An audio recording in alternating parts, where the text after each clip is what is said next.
The most dangerous moment is not the one that looks like defeat, it is the one that looks like success. Spring had arrived in the Ashford Reach the way it always arrived in contested land, imperfectly.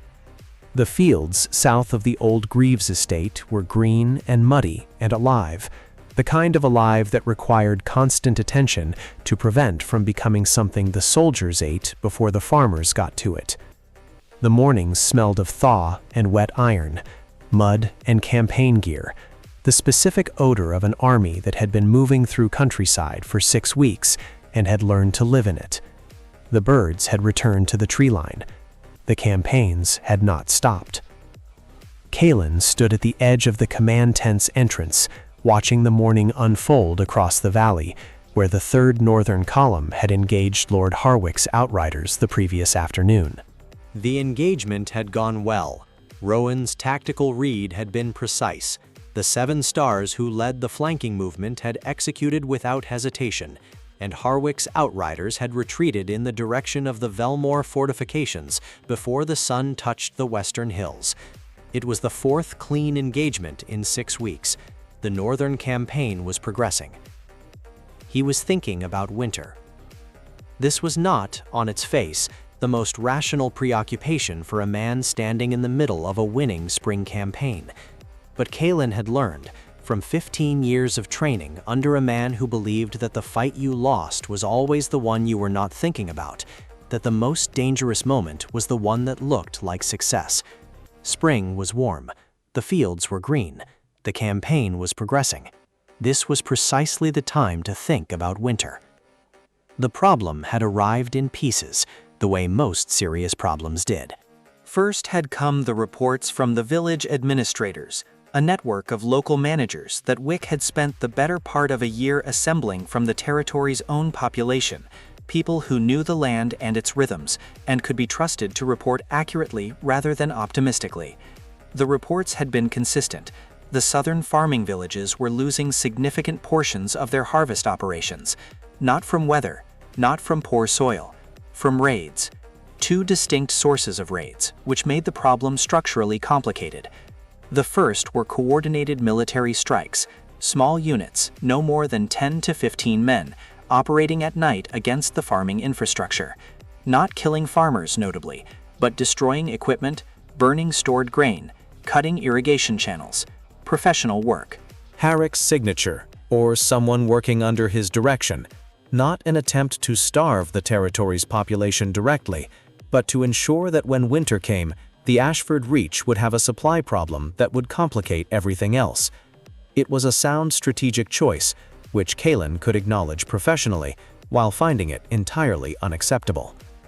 The second source was stranger, and in some ways more immediately dangerous. Goblins. Not isolated wanderers.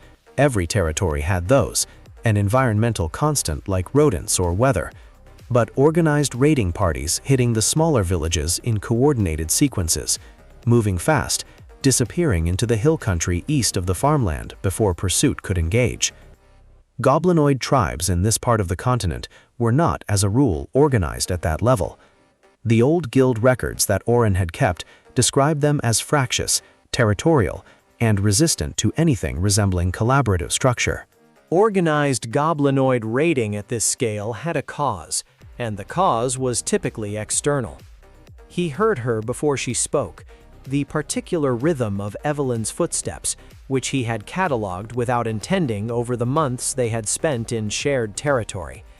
She came to stand beside him at the tent entrance, close enough that he could see the edge of her profile without turning. She had been in the command tent since before dawn, working through the supply reports with Marin. Her cape was folded over one arm. She held a cup of something hot that had probably been tea at some point. The Marin projections are worse than last week. I know. If the raids on the southern farms continue at current rate through summer, we enter winter at roughly 60% of optimal food stores. A pause. Which sounds like a survivable margin, until you account for the military population we're currently feeding, the refugee swordsmen still arriving from the northern territories, and the fact that Herrick will know exactly what our supply situation is before the first frost. Yes, Caelen said. She looked at him sidelong. You've been thinking about this since the third week of the campaign. She was quiet for a moment. The valley below was beginning to show the first signs of the camp waking. Fires, movement, the sound of equipment being checked and redistributed. An army in the morning had its own rhythm, and he had learned to read it the way he had learned to read most things, as information, as a collection of signals that added up to a state.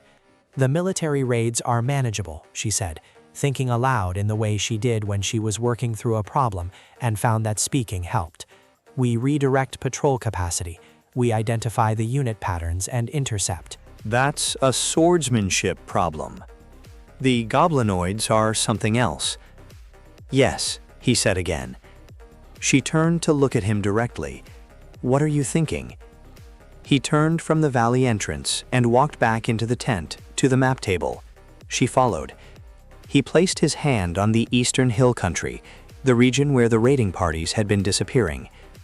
I want 2 separate operations, he said. The first, a cavalry unit, 4 to 7 stars, rotating through the southern farming villages on a covered schedule. Visible presence, rapid response capacity, enough strength to engage a military strike unit before it completes its work. He traced the coverage pattern on the map. Marin can work out the rotation logistics. The goal isn't to catch every raider, it's to make the raids expensive enough that Harwick reassigns those resources. Evelyn studied the map. And the goblinoids? Smaller group. 2 to 3 stars. Scouts, fast movers, people who can get into the hill country without announcing themselves. He looked up. I don't want them to engage.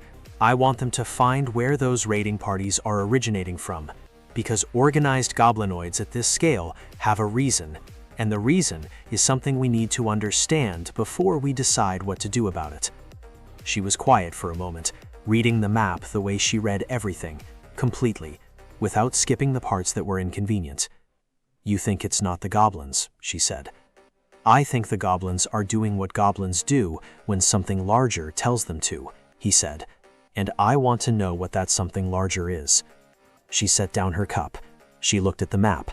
Then she looked at him, with the particular directness she used when she had decided to say something she had been holding for a moment.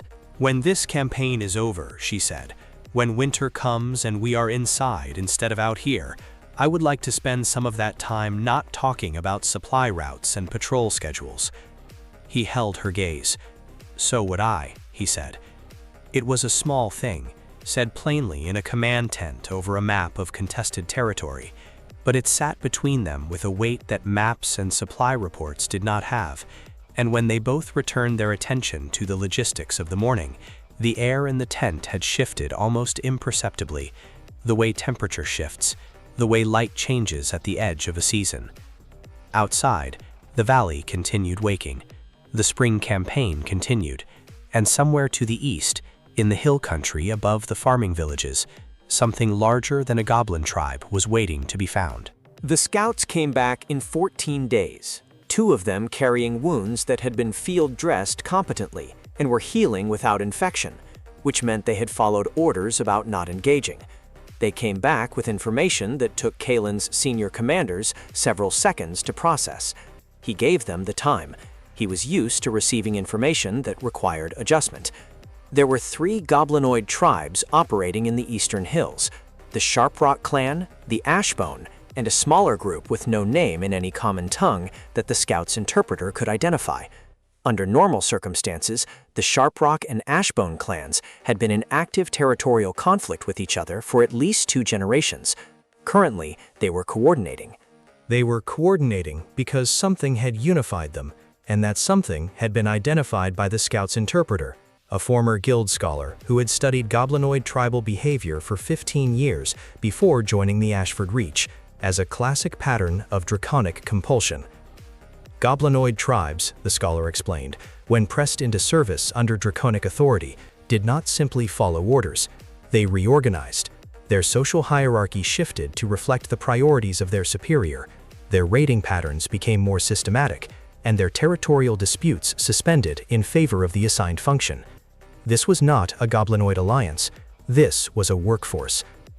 And then the scouts produced their drawings, rough, made in charcoal unfolded parchment, accurate enough for the scholar to confirm what everyone in the tent was now working to process. A dragon. Ancient. Blue. Blue dragons were not, in the taxonomy of threats that the territory faced, the worst possible outcome.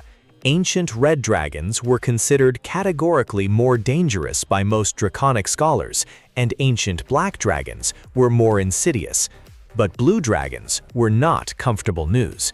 They were intelligent, more intelligent consistently than their red counterparts, territorial, methodical, and capable of the kind of long-term strategic thinking that made them specifically dangerous in situations like this one. Not a rampage, but a plan. The lightning breath, the affinity for open terrain and elevated positions, the historical pattern documented in the old guild records of blue dragons establishing territorial control through economic pressure rather than direct assault. What the scouts had found in the eastern hills was not a nesting site. It was a command position.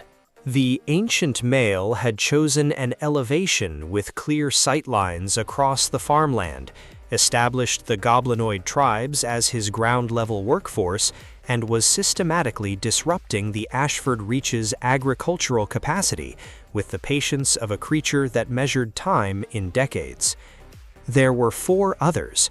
The scouts had not seen them directly, but the scholar had identified the secondary den markings, the territorial signals that adult blue dragons left in terrain they were occupying, on 3 separate ridgelines within a day's flight of the central position. 4 adult females, 1 ancient male. Caelen looked at the map for a long time after the scouts finished their report.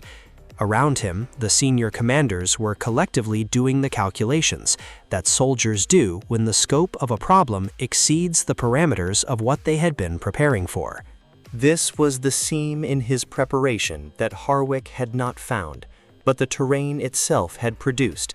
60% food stores, a military campaign consuming resources at campaign rate, and now 5 dragons operating a patient economic siege that Caelen's entire tactical framework had not been designed to address. He had built a war machine for swordsman against swordsman conflict. The Eastern Hills were not that problem. Every supply route he had optimized, every patrol rotation Marin had refined, every defensive formation he had drilled into the company. None of it was the right tool for what was currently eating the harvest. There was a lesson here that Oren would have delivered without satisfaction and without cruelty. The map you have is the territory you prepared for. The territory you didn't prepare for will still arrive.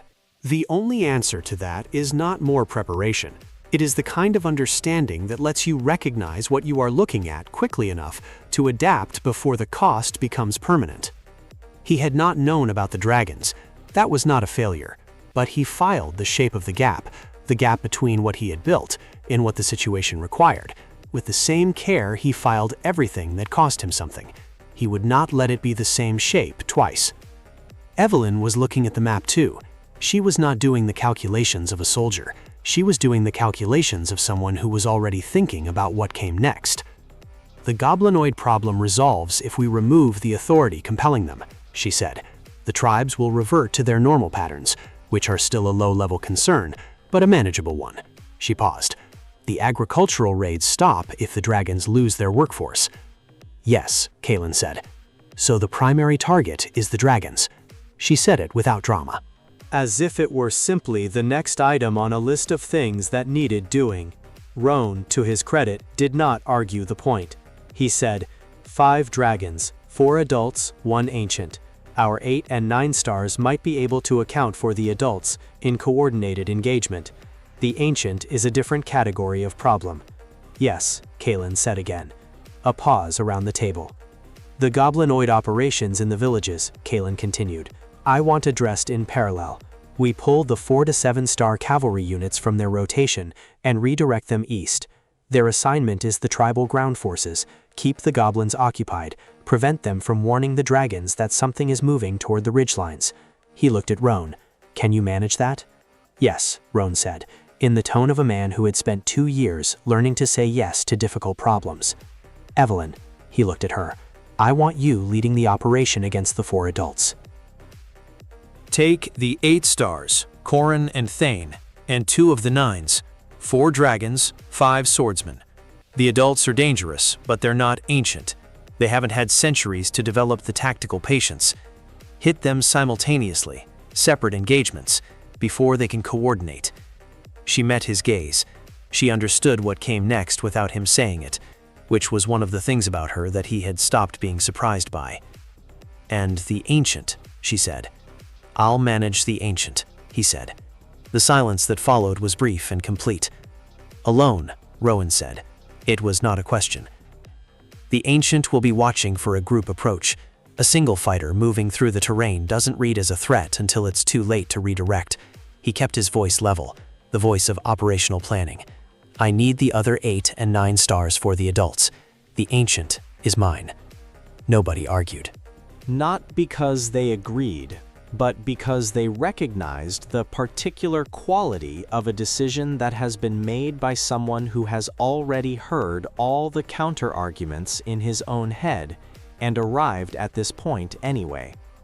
Evelyn said nothing. She held his gaze for a moment that was longer than operational assessment required, and then she returned her attention to the map, and that was the end of the discussion. They moved 4 days later. The ancient blue dragon's name in the old draconic records that the guild scholar had located was Vetharak. He had held the eastern hills for roughly 60 years, which was not a long tenure by ancient dragon standards, but was long enough to have shaped the local geography. The ridgelines showed the marks of long habitation, the scorched rock of repeated lightning discharge, the compressed earth of a body that measures its weight in tons, resting in the same positions across decades. Caelen approached from the north, moving through the upper tree line of the ridge in the gray pre-dawn light, reading the terrain with the full-body awareness of the 10th star. He could feel the dragon before he could see it, a vast physical presence, an interruption in the atmosphere's normal temperature distribution, a source of electrical charge that manifested as a faint, persistent tingle across his skin, and the occasional involuntary rise of hair on his forearms. He had read about the electromagnetic field that ancient blue dragons generated. The reading had been accurate. He heard, distantly, the beginning of engagement from the southern ridgelines, Evelyn's group taking the adults. He did not look south. He continued climbing. Vetharak was awake. Of course he was. Ancient dragons did not sleep in the vulnerable way that younger creatures did. They rested at a level of awareness that would have constituted full wakefulness in most other animals. He was positioned on the flat summit stone of the highest ridgeline, head raised, watching the southern ridgelines with the calm attention of a creature that had been managing territory for 6 decades and was now computing what the new variables meant. He turned before Caelen cleared the tree line, the eyes amber, with the vertical pupils of a reptile scaled to geological time, fixed on him with a quality of attention that was nothing like the threat assessment of a human soldier. It was older than that, more patient. Then the dragon spoke, in common tongue that it used the way all very old creatures used languages they had learned long ago, correctly, but with the cadence of someone for whom every word carried slightly more weight than the speaker intended. "You are very small," Vetharak said, "to have come here alone." Caelen stepped onto the summit stone. He drew his sword. "I'm here about the farms," he said. A sound to dragon that was not quite a laugh, a low resonance in its chest that disturbed the stone beneath Caelen's feet. "The farms. You have come to discuss agricultural economics with me." "I've come to end the arrangement," Caelen said. "The goblins, the raids, it stops today." The amber eyes studied him. Not dismissively, Caelen noticed this. An ancient dragon that dismissed a threat it didn't understand was an ancient dragon that had survived 60 years by making poor assessments. Vetharak was reading him the way Caelen read a fight, looking for what was true about the opponent, not what was expected. "You carry something unusual," the dragon said after a moment. "Not magic, something older than the tower's categorizations." Another pause. "I have not felt that in this form in a very long time."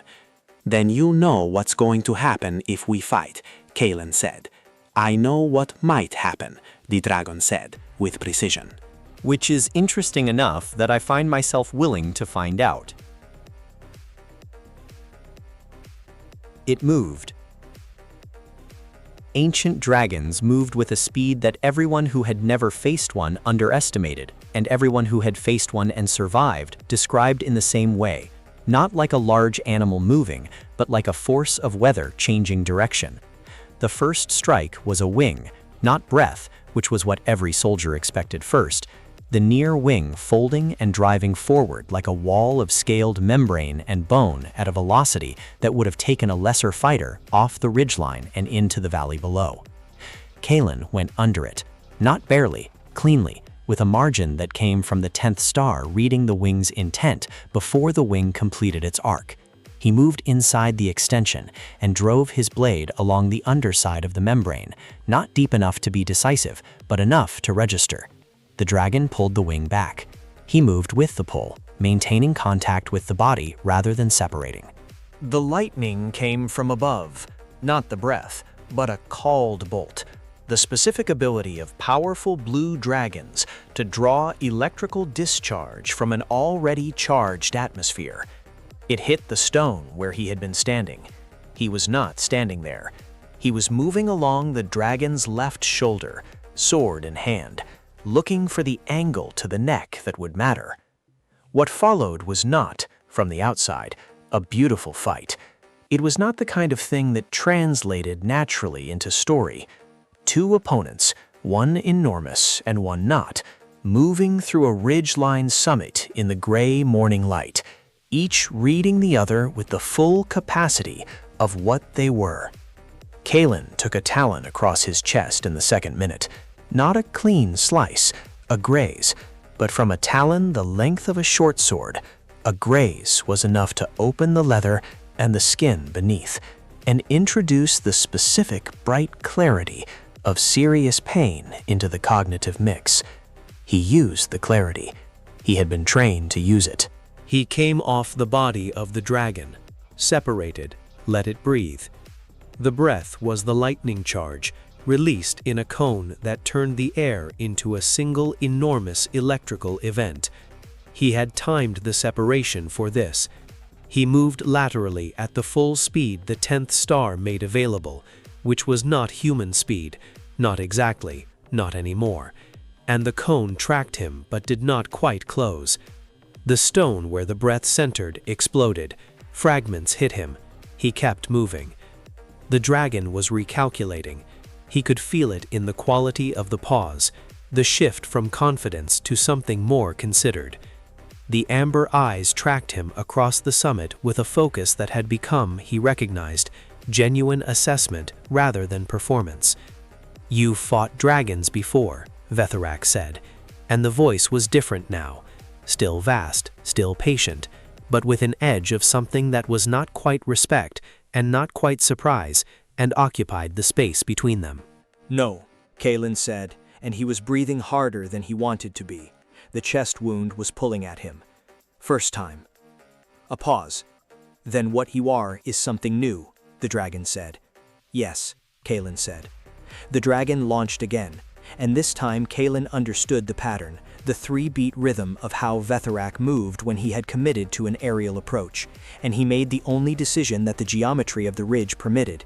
He went toward the body rather than away from it, into the space beneath the wing as it extended, and drove his sword up at the angle Oren had taught him in the second year of his training for an entirely different purpose, the angle that cleared resistance and reached what was underneath.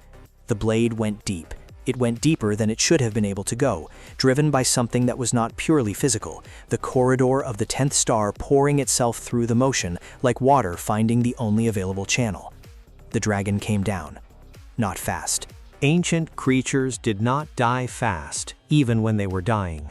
They came down with the accumulated weight of everything they had been, a geological descent, the ridgeline shaking with the impact, and then shaking again, and then settling into a stillness that felt like the aftermath of a different kind of weather. Caelen stood in the silence. His chest was bleeding. His sword was in his hand, or half of it was. The blade had sheared off somewhere in the final exchange, the steel failing at the point where even the finest human-forged metal had limits that the 10th star did not share. He looked at the broken hilt. He looked at what remained of the blade. Then he looked out from the ridgeline at the valley below, where the dawn was finally arriving in full, gold light crossing the farming villages, and the fields and the roads between them, the geography of everything he was trying to protect. He sat down on the flank of the ancient dragon. He held the broken sword across his knees. He waited. Evelyn found him there. She came up the ridgeline alone, ahead of the others. He recognized her footfall on the stone before he saw her, and he had not moved from the position he had taken against the dragon's flank, because, honestly, moving felt like an ambition he would tackle in a moment. The wound across his chest had clotted, but incompletely, and the cold morning air was doing what cold morning air did to open injuries, keeping him acutely aware of every breath. She cleared the ridgeline edge and stopped. He could not see her expression from his current position. He was looking at the valley, but he could hear the specific quality of silence she produced when she was processing something. It was a particular silence, denser than her usual precision, and shorter-lived, the space she allowed herself before she decided what to do with what she was looking at. Then she crossed the stone and crouched beside him. She did not say anything for a moment. She looked at the wound, looked at the broken sword, looked at what he was sitting on, and then looked at his face, with the directness she always used. "The adults are down," she said. "No losses. Corin took a burn on his forearm that he's pretending doesn't bother him. Tell him it bothers everyone," Caelen said. "Pretending otherwise is just bad data." Something at the corner of her expression, the pressure point of the thing that was not quite a smile. "How bad is the chest?" "Bad enough that I would like to stop bleeding before we discuss anything logistical." She produced a field kit from somewhere. She always had a field kit. This was one of the many practical things about her. And without asking permission or announcing intention, she began working on the wound with the efficient precision of someone who had closed her own injuries often enough to know the process. The pain was significant, and she acknowledged it wordlessly by keeping her hand steady and her movements deliberate, which was its own kind of consideration. He looked at the broken sword in his hands. It had been his sword for 7 years, not the sword Orin had given him. That had been a training blade, and he had retired it when he left the academy. This one he had found in a market in Edenmarch when he was 15, and saved for 3 months to buy, and he had carried it through everything since. It had been with him in the courtyard when he killed Davin. It had been with him in the Calderholt campaign, and in the 6 weeks of the spring campaign, and now here, on this ridgeline, where it had finally reached the limit of what steel could be asked to do. "The dragons," he said, "when the salvage teams come up, I want them transported to the cities with the worst supply shortfalls. All of them." He paused. "Not as a symbol, as food stores." An ancient blue dragon is several months of protein for a population under strain. Evelyn's hands paused for a fraction of a second and then continued. "I'll pass the order to Rowan. And the goblinoid tribes will scatter now. Tell the 4 to 7 stars to stand down from active engagement, but maintain presence until we confirm the raiding parties have dissolved. A week, probably. Maybe less." Understood. She tied off the field dressing. She sat back on her heels and looked at him. "Caelen." He looked at her. "That's enough logistics for now," she said. He recognized the quality of what she was saying. He set down the broken sword on the stone beside him. He looked at the valley, the gold morning, the farming villages, the road that connected them to the estate, and to the campaigns, and to everything else that required his attention. "I need a new sword," he said. "Yes." A pause. "I know a smith," she said, "in the coastal city of Amberley." She's made blades for 6-star practitioners. The work takes time, but the results are different, better than what most smiths understand to do. She paused. "I thought perhaps that we might go there when the campaign season ends, before winter." He looked at her.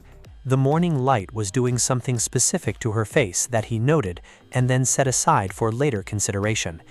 "Yes," he said, "I'd like that." She nodded once, as if they had confirmed a patrol route, but she did not move immediately to leave, and he did not prompt her to. They sat together on the ridgeline in the early gold of a spring morning that smelled of lightning and turned earth and the aftermath of things that had been very hard, and neither of them spoke for a while, because neither of them needed to. The weeks that followed were the particular texture of aftermath. The goblinoid tribes, as predicted, had dissolved their coordination within 4 days of Vethorak's death, reverting to territorial patterns that were a low-level management concern rather than an organized threat. The salvage operation on the ridgelines was methodical and significant. An ancient dragon's body yielded resources that Marin had not initially known how to categorize in the supply ledgers, and had eventually filed under a new heading she titled simply Winter. The farming villages resumed their summer operations without the interruption of nightly raids. The supply projections revised upward. Caelen spent the weeks in the familiar rhythm of administration and training, with the addition of one new element: he was working without a sword. He drilled with a borrowed blade from the estate armory, a solid 7-star weapon, well-balanced, not his, and spent the early mornings continuing his exploration of the corridor, which had opened further after the ridgeline encounter, in a way he was still working to understand. Whatever the 10th star was becoming, it had moved again. He could not yet see the ceiling of it.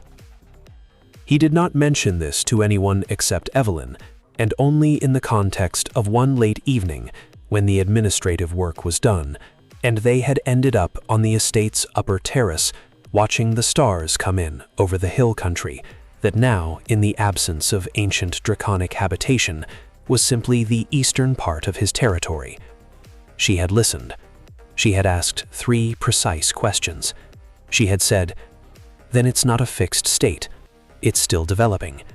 And he had said yes, and they had been quiet for a while after that, and it had been, he thought, one of the better evenings of the past 2 years. The visitor arrived on a morning in the 6th week after the Ridgeline campaign, unannounced in the way that certain visitors understood was the only honest mode of arrival. If announced, they would have given the host time to construct a presentation, and presentations were not what this visit was for. He was not young. He had the particular quality of age that some practitioners developed when their work had taken them far enough into complexity that their physical appearance became a kind of afterthought, not ancient, not decrepit, simply existing at a point beyond the concern for impression. His robes were the tower gray, but the trim was different, a deeper gray, almost black, with the specific geometric border that the guild scholar confirmed indicated 8th circle. He carried nothing visible. He had arrived at the estate gate on foot.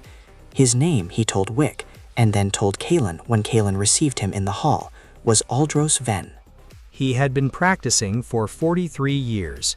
He was currently unaffiliated, not with the tower, not with any noble house, not with any of the 3 kingdoms whose borders were theoretically nearest to his current location.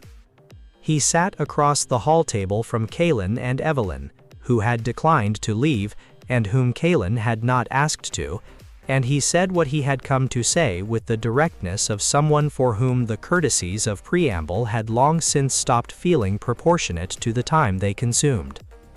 "I want to build a tower," he said, "on your territory." A proper working tower. A place for practice, for research, for the kind of work that requires stability and distance from institutional interference. He paused. The Tower of Mamor has become, over the past 30 years, primarily an instrument of whoever is willing to pay for it. That is not what I believe magical research should be. Another pause. What you are building here is something different. Something that is not primarily for sale. I find that interesting. Caelen looked at him across the table. He was reading the man the way he read everything, not just with his eyes, but with the full-body awareness that the 10th star provided. There was no threat in Aldros Ven. There was also no simplicity. An 8th Circle practitioner who had spent 43 years in active research was a quantity of accumulated knowledge and capacity that did not fit neatly into any category Caelen had previously managed. "What would you want in return?" Caelen asked. "Stability," the mage said. "Protection. The assurance that what I build here will not be destroyed or conscripted by whoever next decides that independent practitioners represent a threat to established order." A very slight pause. "You are, I understand, familiar with that particular concern." Caelen was quiet for a moment. Evelyn's voice beside him, without preamble. "Where would you build it?" The mage looked at her. He looked back at Caelen. He waited. Caelen considered the proposal. He considered the weight of it, not just the immediate question of a mage and a tower, but what it meant in the larger context of what he was building. A magical institution within the Ashford Reach changed the nature of the territory. It said something about what the Blade Kingdom was. It also, potentially, changed what he had access to, the resources, the knowledge, the kind of support that had not yet been part of the equation. He considered Aldros Ven. He considered the 43 years of practice, deliberately kept outside institutional control. He considered the specific quality of someone who had apparently been watching what was happening in this territory and decided that it was the most promising thing currently available, not because it was safe, not because it was powerful, but because it was not for sale. This was how real alliances began, Orin had told him once, not with declarations. With two parties recognizing that what the other is building deserves to exist. Outside the hall window, the summer evening was settling over the estate grounds. The training yard was quiet. The supply reports for the week were on the corner of the table, reviewed and filed. Somewhere to the north, the houses that had not yet moved were making their calculations about when to move. The war had no end currently visible, only the next engagement and the one after that. He looked at the mage. "Tell me more," he said, "about what you would research." Aldros Ven leaned slightly forward, and his eyes, the particular gray of someone who had spent 4 decades looking at things most people could not see, carried the light of a man who had been waiting a long time for someone to ask exactly that question. The evening stretched. The candles burned down one notch and then another. Outside, the first stars of the summer night appeared over the eastern hills. The hills that were now simply hills again, quiet and dark, and belonging to no one but the territory. What the mage said, and what Caelen answered, and what Evelyn added in her precise and unsparing way, that conversation would take the rest of the night, and its consequences would take rather longer. But those were questions for what came next. For now, a hall, a table, 2 people who had been through a war together, and were still figuring out what else they were to each other, and one very old mage with a proposal that could change everything, or could be the first step in changing everything, which was, in Caelen Ashford's experience, how the most significant things always began. Not with a declaration, with a question worth answering.